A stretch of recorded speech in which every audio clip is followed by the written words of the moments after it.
Bismillahirrahmanirrahim. Assalamualaikum warahmatullahi wabarakatuh.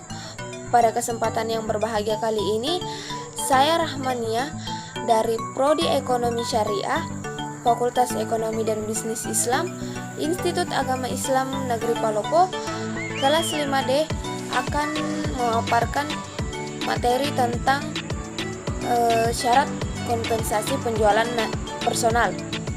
Oke, baiklah, langsung saja kita masuk pada poin yang pertama tentang syarat personal selling.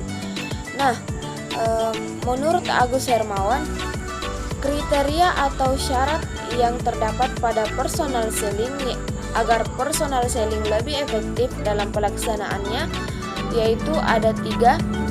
Yang pertama salesmanship, yang kedua negosiasi, dan yang ketiga relationship marketing. Di mana salesmanship yaitu harus memiliki pengetahuan mengenai identitas barang dan memahami seni dalam menjual. Kemudian yang kedua yaitu negosiasi. Nah, di mana penjual harus mempunyai kemampuan untuk bernegosiasi tentang syarat-syarat penjualan. Negosiasi juga merupakan salah satu aspek penting dalam penjualan personal. Nah, dalam negosiasi, kedua pihak yaitu penjual dan pembeli membuat kesepakatan tentang harga, kuantitas, dan syarat-syarat lainnya.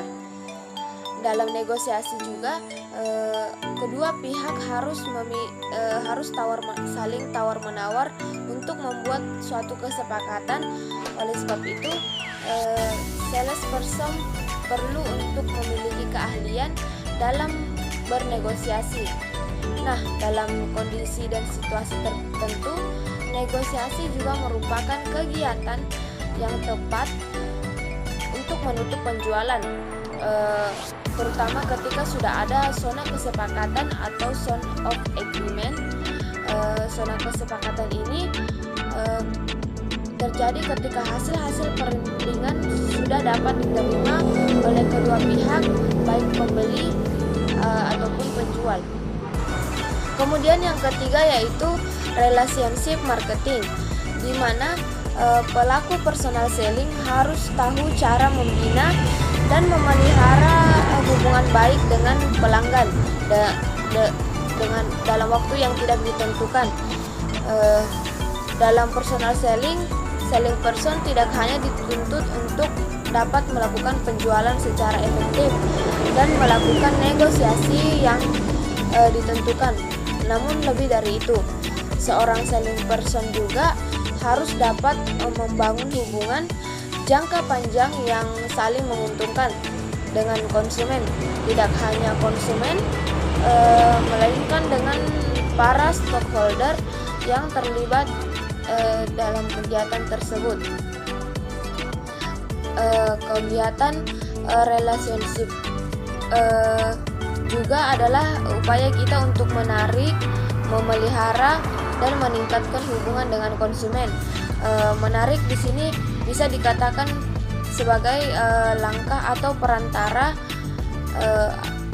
atau proses pemasaran. Sedangkan memelihara dan meningkatkan adalah upaya kita untuk menjadikan konsumen loyal kepada produk kita dan melayani konsumen sesuai dengan kebutuhan mereka. Intinya dengan relationship marketing ini di pihak pengusaha dan dapat menghasilkan laba yang besar, dan tujuan dari masing-masing pihak pun akan tercapai dan merasa terpuaskan. Oke, baiklah, kita masuk pada materi yang kedua yaitu tentang kompensasi penjualan personal. Nah, adapun jenis-jenis personal selling atau penjualan personal menurut Gunawan Widodo yaitu ada 2. Yang pertama kompensasi dan imbalan salesman terbagi menjadi 4 poin, dan biaya sewa tempat outlet. Nah, di mana kompensasi dan imbalan salesman memiliki 4 poin. Yang pertama uang harian, yang kedua gaji pokok, yang ketiga komisi, dan yang keempat bonus target, di mana uang harian meliputi ongkos transportasi dan uang makan tiap hari yang diberikan untuk para salesman dalam menjalankan kegiatan personal selling. Kompensasi ini juga diberikan untuk salesman yang tiap hari bisa mencapai target. Yang kedua, gaji pokok, di mana gaji pokok adalah gaji tetap yang diterima oleh salesman tiap bulannya. Yang ketiga, komisi atau per unit, di mana komisi adalah uang yang diterima oleh salesman jika salesman sudah mampu menjual barang per unit. Kemudian yang keempat, bonus target, di mana bonus target bonus yang diberikan untuk para salesman jika mampu menjual pada target yang ditentukan oleh manajemen. Kemudian jenis yang kedua yaitu biaya sewa tempat outlet, di mana outlet digunakan sebagai sarana promosi perusahaan.